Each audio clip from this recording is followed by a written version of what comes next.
प्रणाम गुरुदेव, प्रणाम गुरु माँ, कोटि कोटि नमन। मैं वीणा मिस्त्री बॉम्बे से हूँ।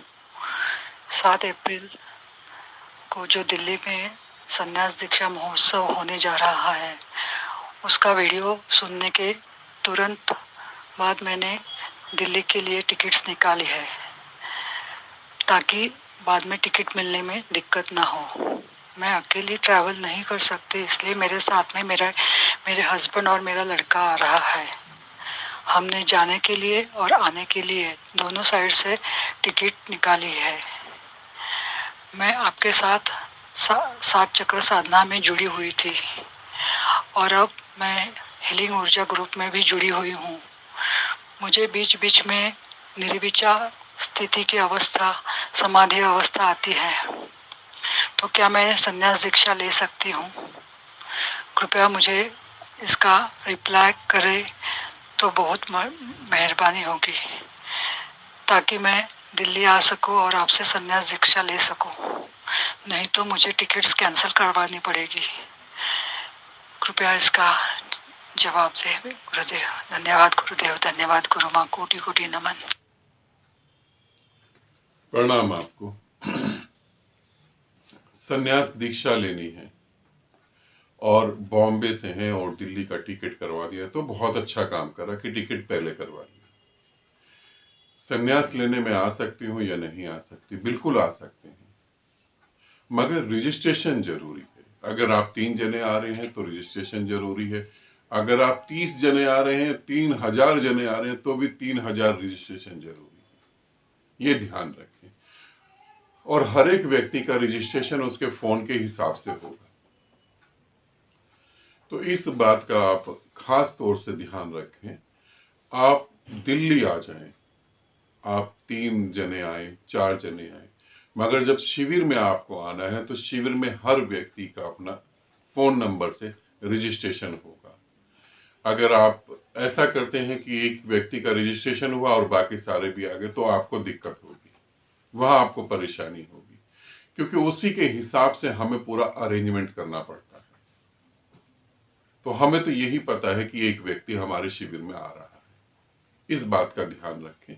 और दूसरा जो है कि मुझे अब निर्विचार अवस्था घटने लगी है, तो क्या मैं संन्यास ले सकती हूँ? जिन भी साधकों को निर्विचार अवस्था घट जाती है, जैसे कुछ समय के लिए, कुछ पल के लिए, कुछ सेकंड के लिए निर्विचार हो गए हैं, तो मुझे संन्यास लेना चाहिए? तो अब मैं कहूंगा कि तुम्हें 1 सेकंड भी बर्बाद नहीं करना चाहिए। अगर निर्विचार अवस्था घटना चालू हो गई तो 1 सेकंड भी नहीं बर्बाद करना चाहिए। एक उदाहरण देके समझा रहा हूं। यूं समझें कि एक नदी है और नदी में एक नाव रखी हुई है, और उस नाव में मोटर लगी है बहुत बड़ी, जो कि बहुत फास्ट भाग जाएगी। मगर वो मोटर चालू नहीं है, रुकी हुई है,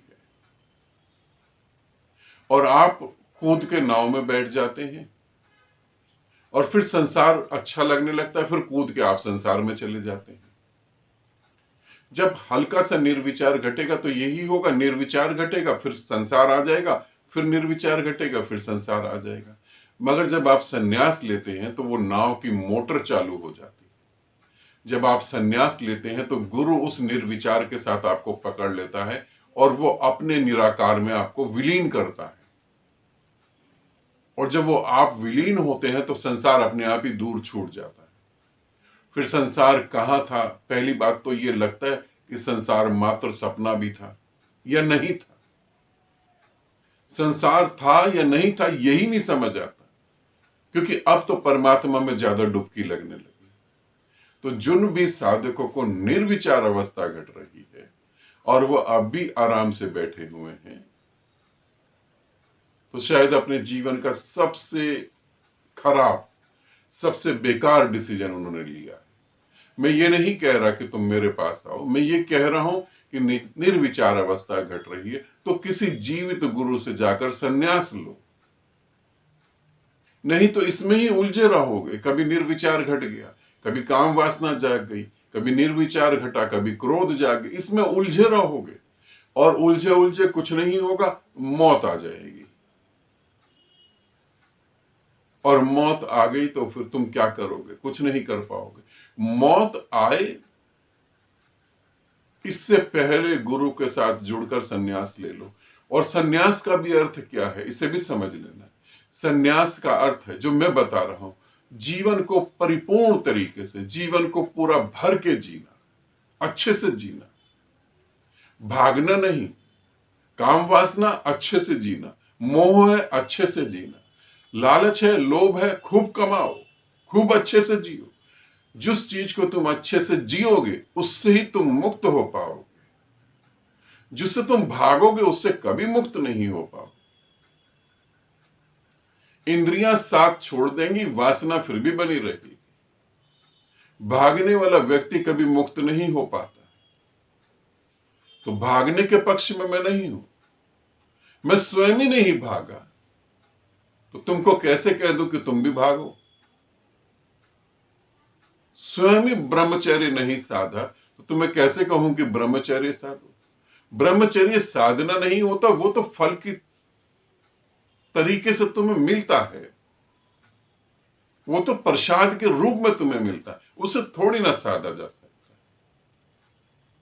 वो तो स्वयं घटने वाली चीज है। इसीलिए सन्यास का अर्थ है जीवन को अच्छे से जीना, पूरी तौरा में, पूरी मस्ती में जीना, दमन नहीं करना, बस भागना नहीं। तो सन्यास ले सकते हैं, बिल्कुल बहुत शुभ घड़ी है। निर्विचार घट रहा है, बहुत शुभ घड़ी है, बिल्कुल सन्यास ले सकते हैं।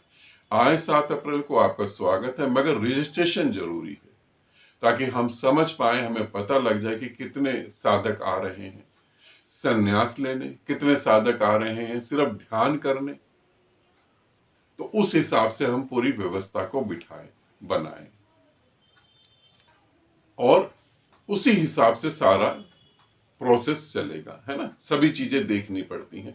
आपको तो लगता है हमें सन्यास लेना, चलो भाई हम सन्यास ले, ये इतनी छोटी सी बात नहीं है। बहुत कुछ चाहिए होता है, बहुत कुछ इंतजाम करने पड़ते हैं, बहुत सारे लोगों का यहाँ सहयोग होता है, तब ये चीजें घटित होती हैं। और फिर यदि सन्यास लेना हो तो ये कंपलसरी है कि आपको गायत्री मंत्र साधना करना जरूरी है।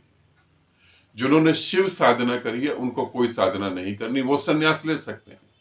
मगर जिन्होंने साधनाएं, शिव साधनाएं नहीं करी, वो गायत्री मंत्र साधना करके ही सन्यास ले सकते हैं। ठीक है, तो इस वीडियो को समझें और आपका स्वागत है। 7 अप्रैल को हम जल्द ही मिलते हैं। आनंदित रहें, सदा खुश रहें। बहुत बहुत प्रेम आप सभी को।